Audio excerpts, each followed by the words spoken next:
We equate a man's capital with his romantic risk profile. In the logic of the market, a billionaire is the ultimate blue-chip asset, stable, secure, and shielded from volatility by a mountain of cash.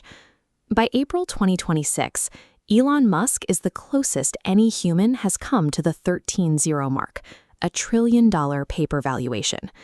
He sits as the ultimate whale, an entity with enough weight to move the global economy. But the view from the neighborhood stoop is different. Ms. Jenkins is sitting on her steps in a pink robe, blowing cigarette smoke over her magnifying glass. She is the lead investigator for the Single Women's Emotional Commission, currently sorting through a crate of tomatoes. The commission categorizes partners by their investment behavior. They advise women to seek the blue-chip turtle, slow to buy, slow to sell, and focused on long-term holding. They contrast this with the pig, an investor driven by greed, taking excessive risks for quick emotional gains. Jenkins' thesis is that Musk has spent years pumping his public valuation to hide a private reality. Despite the $1 trillion hype, she classifies him as the market's most dangerous pig, paper wealthy, but emotionally bankrupt. This is the bag holder's trap. Mistaking a man's balance sheet for his character means subsidizing his systemic instability with your own peace. A forensic audit of his internal operations reveals a structure that cannot support its own weight.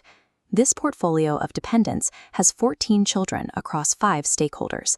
It's a high-frequency trading floor. 6 legacy assets with his first wife, 3 alternative nodes with Grimes, and 4 with a Neuralink executive. Like accelerated vesting, he fast-tracks biology to bypass emotional due diligence. He talks about colonizing Mars to save civilization, yet his earthly ledger is a disaster. He is trying to reach the moon to outrun the margin calls coming from 5 different subcodes. Rapidly expanding a portfolio while neglecting the foundational equity of character is how you build a speculative bubble. And this one is leaking. To keep a bubble from popping, the whale uses a hidden network of cash to cover toxic liabilities, keeping volatile debts off the public ledger. This is an emotional margin call. Reports surfaced of a $15 million payout and a $100,000 monthly stipend to Ashley St. Clair. The price of keeping their son a secret was a total liquidation of his transparency. He uses non-disclosure agreements as market manipulation. By suppressing his relationship debts, he artificially inflates his public image. The audit found even more unregulated assets. There are rumors of a 15th child with a Japanese pop star and discrepancies involving Amber Heard and a set of frozen embryos. This moves beyond a financial review. The risk department flagged this as a high net worth homicide of his own reputation. When verifiable data disappears, the result is an uncontrolled panic. The spreadsheets no longer match the reality on the ground. His emotional stock value is plunging in real time. The liabilities are now outpacing the cover-ups. When a partner uses their wealth to bury their chaos instead of cleaning it up, you aren't a partner.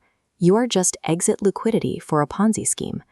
You have to audit the difference between brand equity and actual equity. Brand equity is the fleet of cars and the SpaceX hype. Actual equity is the consistency and emotional availability that he currently lacks. The commission has seen enough. Ms. Jenkins is officially downgrading him to a high-risk, speculative asset. Audit failed. The turtle is the only safe play. They ignore the short-term hype and the 13-0 fantasies. They trade for the long term, prioritizing returns that actually exist on paper. Avoid the greater fool theory. Don't be the investor who buys into an overvalued pig just because he's wearing the skin of a whale. The SEC mandate is clear. Freeze the assets of high-risk manipulators. Demand slow, verifiable growth as the only condition for an emotional merger. Period.